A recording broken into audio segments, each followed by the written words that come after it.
Hey, it's day 7, and I'm excited to have you here at the See Me King channel. And what is the See Me King channel? It is designed to help me raise money to give away See Me King to those visually impaired. And you can help me by that by subscribing, hitting that like, and commenting on this video. Today's story is, what is Usher syndrome type 2, and is that what I have? And is that why I'm deafblind? So you ready to go on this journey with me? Let's do this. It's said 1 of every 3 visually impaired individuals will be hit by a car. I've been hit by a car 3 times.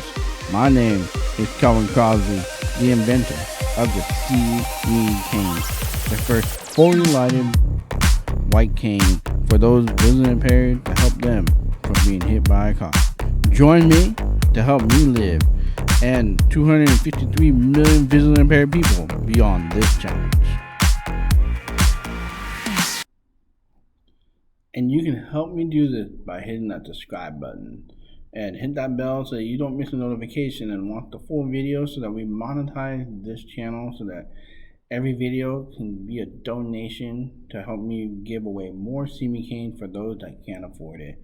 So today's story is, what is Usher syndrome, and do I have that? And is that why I'm deafblind? And truly is, yes, I have Usher syndrome type 2. And let me tell you my story. Because honestly, it's just me telling you I have Usher syndrome type 2 ain't that much fun. So let me tell you what it's all about and how did I get diagnosed with Usher syndrome type 2. So Usher syndrome type 2 is when you're born hard of hearing and you gradually start losing your vision later in life. And don't get confused with Usher syndrome type 1 and type 3, where Usher syndrome type 1 is you're born deaf and then you start losing your vision later in life. And then Usher syndrome type 3, which is the one I feel like really bad for, is you start losing your hearing and your vision later in life. And it becomes a major problem for those that have Usher syndrome type 3, because you eventually go completely deaf. And I have a couple friends that have it, and it's very interesting when you interact with them because they can still talk. And it's always interesting. But a lot of them embrace sign language, and they embrace that whole world and tactile sign language and all of that. So, but for me, I was born hard of hearing because I have Usher syndrome type 2, meaning that I'm not completely deaf, and given the type of Usher syndrome gene that I have, the chances of me losing all of my hearing is fairly slim, unless I get sick or something like that, which is nothing to do with my disease, my syndrome that I have. So, what is the stages of having Usher syndrome type 2?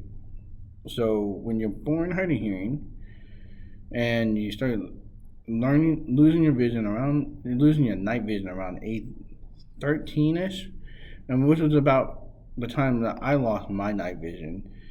And in my case, I got the lucky straw here, and I became legally blind at age 19, which is actually fairly rare for people that have Usher syndrome type 2 to become legally blind that young in life. A lot of people become legally blind around age 30 or later with Usher syndrome type 2, but for me, I got the lucky straw, and I became legally blind at age 19, and I got the lucky straw on this too, is I lost all the clarity in my vision at age 32, which is, for a lot of those that have Usher syndrome type 2, you don't necessarily lose all your clarity in your vision, and sometimes not even at all. And so for Usher syndrome type 2, it definitely has its challenges, and it definitely has its grieving process. And I always tell people, if you're losing your vision later in life,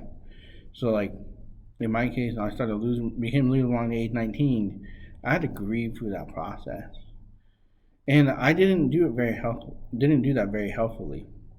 I wish I could say that word right, but it's not something that comes off my tongue very well, because like day 6, I had to learn how to talk, and I'm still working on some of those words that are not easy for me to put together.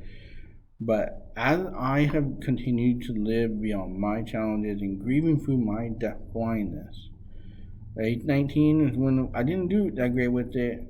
Age 36 when I lost the clarity in my left eye, and at age 32 when I lost the clarity in my right eye, I had to force myself to grieve all of that loss. And I tell you, you have a choice. Are you going to grieve with joy or are you going to grieve with sorrow? I choose to grieve with joy, and like we have here, a CB cane. That if I wasn't grieving with joy through my vision loss, we would not have the CB cane today. And you got to stay tuned to hear more of these stories, and hit that like, hit that subscribe, and comment on today's video. And let's put in today's video, what was one of the turning points in your life for your success? In my case, it was when I became the DeafBlind potter. And that was the turning point where I went from just being a CEO of a company to changing lives for those who want to live beyond their challenges. So that was my case in the age when I started making a major change in the world. So what about you? Or if you don't have a change yet, what is something that you want to do to help make change in the world for those visually impaired? So, like I always say to wrap up any of my shows, go live beyond your challenges, and I'll see you next time.